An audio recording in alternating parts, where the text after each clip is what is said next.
You probably drank it this morning. Maybe you're holding a cup right now. Warm, familiar, comforting. Coffee feels like a hug from the inside. But what if I told you this innocent drink has a story full of legends, addiction, politics, rebellion, and even danger?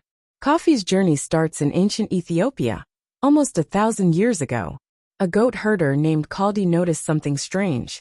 His goats started acting wild after eating berries from a certain bush. They didn't sleep. They danced. Kaldi tried the berries himself and felt his body wake up. That was the beginning. Soon word spread. Monks began using the berries to stay awake during long nights of prayer.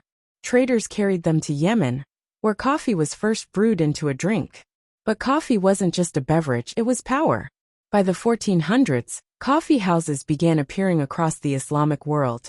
People gathered to talk, to think, to question. Leaders didn't like that. In places like Mecca and Cairo, coffee was banned. Not because it was unhealthy, but because it made people too aware, too connected. Still, coffee spread to Venice, to England. In London, coffee houses became known as penny universities, because for the price of a cup, you could sit among philosophers and thinkers. Eventually, coffee reached France, Austria, and finally, America.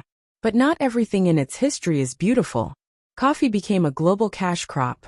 It was grown on colonized lands, often with forced labor.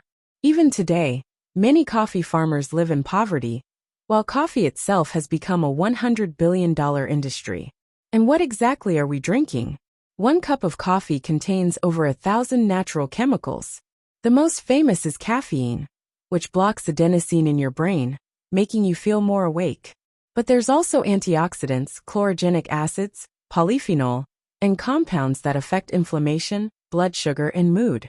Depending on how you prepare it, coffee can be a health booster or a risk.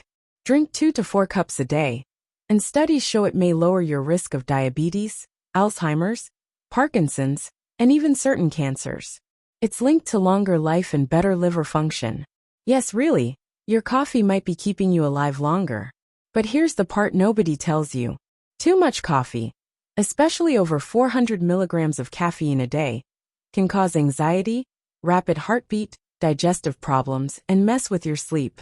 It can even raise cholesterol, especially if you drink unfiltered brews like French press. And the biggest problem? What we put in our coffee. Those caramel lattes, sugar syrups, and whipped toppings.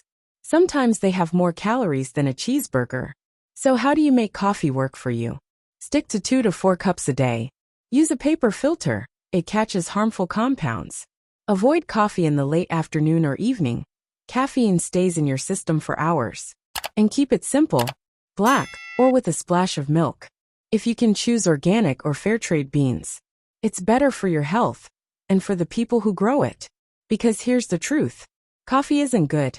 Coffee isn't bad. Coffee is powerful. It can boost your brain or break your sleep. It can unite generations or exploit them. It can give you energy or leave you exhausted.